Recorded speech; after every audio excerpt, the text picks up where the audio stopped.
We're setting off to Joshua Tree National Park. And while we're there, we are going to be dry camping. So we have no electric, no water, no sewer. We talked a little bit about dry camping for 14 days while we were at Bash this year in Lake Havasu, and we didn't really get into it a whole lot. So on this video, we're going to talk about where our tanks are, and I'm going to try to hit those every day. We are on our way in about 2 or 3 hours. So right now, we're just getting everything set up. All right, so as we get ready to leave here, you can see our battery's at 100%, nearly 100%. Our LP tanks, one is at 98%, one is at 30%. The 98's just understated, it's 100%. And the 30 is probably a little understated, but generally I rely on these. They're pretty good indicators of where we are. And then I'm gonna come over here and show you our fresh tanks at 100%. Our black is at 0, and I am going to empty our gray in just a couple of minutes here. Waiting until we're done with showers before I empty the gray tank. Olive is on guard. Bosley is relaxing under the table. And Lou is frantically pacing like she always does. We're one night into dry camping. It was a cool harvest though. There's 4 trailers in the parking lot right now. There were 7 last night, or 8 last night. We stopped in, it's called the /X Ranch. We stopped in for dinner.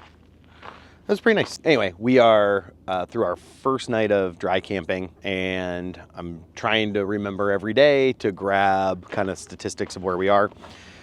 So our battery got down to about 73% last night. So we used 27% of our battery. Some of that was before we went to bed. We watched a little bit of TV and had the Starlink on, but the majority of it is actually coming from the furnace running. That's the same thing we found in Lake Havasu, is that furnace takes up a lot more power than you anticipate it will. Better than the heat pumps, which are like 1,500 watts, but certainly use more than anticipated. Let's go look at the screen real quick. We're at 72% on the battery right now. We're barely charging. We've got some clouds today.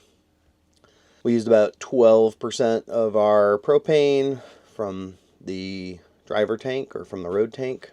And then, let's see where we are. Up here, our pump is on. Fresh water's down to 83. Good news is there's water on site and we can just move it into the trailer. Gray's at 0, black's at 13. Tomorrow will be updated for day 2. I've mentioned it, we've talked about it already in this video. We did 14 days off of power, off of water in Lake Havasu. And I just didn't get the video that I wanted to, so to show you kind of how we managed through it. So this time around, we're 7 days or 6 or 7 days off grid. We've already done 2 nights, and I want to show you. This morning we woke up, we were at 83% on our batteries. We're currently at 86, and I have the AC turned on right now because I've been working. Currently bringing in 300 watts. And using right about 100. We used no propane last night because our thermostat was out. And our black tank's at 21. Gray is at 13. Emily and I both took a shower last night. And our fresh is showing at 50. We'll see how that holds up. The good news is there's water available here. We'll just have to basically fill our 5-gallon tank and pump it in. That's where we are, starting our 3rd day with our batteries and our tanks.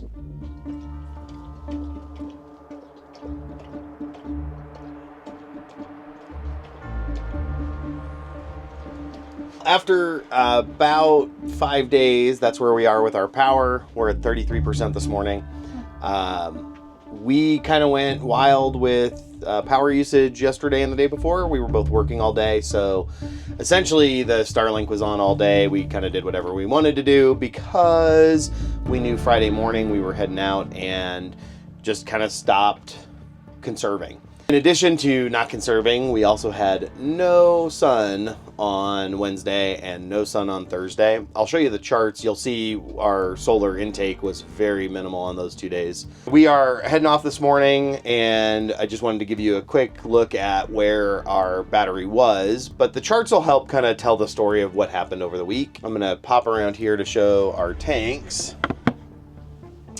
So our fresh is at 13, 54 on gray, and 50 on black. And like I said, we kind of stopped conserving. We kind of figured out we were going to be fine and just said, do what we need to do, take a shower, do whatever you want to do. And that way we can be comfortable for the last couple of days, but not really run out of water or our storage capacity for gray or black. Well, as I kind of anticipated, I failed at getting footage every day of our Victron monitor as well as our tank monitor, but I did get the data. And for the Victron, this is what I used, is the charts that I'm going to bring up here. So it's pretty cool that the Victron monitor keeps all the data, and then when you're connected to the internet, it gets it all back there. So you can basically have this Victron account, VRM Connect, where I can go in and take a look at what our usage looked like. And so this is kind of the main screen. This is where we are right now. And there's not like a lot to say about this other than this is our current usage. We're on power right now, so it's really not that big a deal to monitor any of this. When we installed it, we were kind of told, you know, initially you're going to hit that a lot and you're going to want to take a look at it. Eventually you're just going to say, when I need to look at it, I'll look at it. That's about how it works. The cool part is down here, you can go down to charting. And like I said, you can pull up past data. And one of the things that we can look at here is from the 6 or so days that we were dry camping, what our consumption and charging looked like. So each of these this is what our solar looked like each day coming in. You can see the last 2 days that we were there. In fact, the second to last day, it rained the entire time. And so we got almost no charge that day. But we were basically at the end of it and said, whatever, we've got enough power, we can make it through. The other thing about this chart is you can see what your lowest battery percentage was and what your highest battery percentage was on any given day, so any 24-hour period. I think the first couple of days, you can see we were charging back up to 100%. We had a lot of sun. It was working really well for us. It was when we stopped getting as much sun, we were getting clouds and rain and things like that, that it really started to take some effect.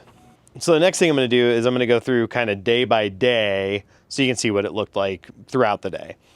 In this case, we were at 100%, started drawing down as we got into the evening, and that's just us, you know, watching TV or whatever before we go to bed. And so it drew down until we got some sun. As soon as we got some sun, it ticked up and we were just okay. Emily and I both work during the day, so we are running our Starlink for a couple of hours in the morning while we work. The next day, same kind of thing. It drew down until 7 or 8 in the morning. Once we started getting sun, we got enough solar to charge it back up. So we never really drained that far and got basically back to 100%. And the yellow bars are cool. It kind of just tells you what you were bringing in at any given time. All right, so now we're getting into, this was a cloudier day. So now we're getting into, this was our rainy day. Rained the entire day, cloud cover the entire day, and we got very little charge out of it. That was a challenge in a couple of ways. Number one, it was raining, so Emily and I kept working, which meant we had the Starlink on all day.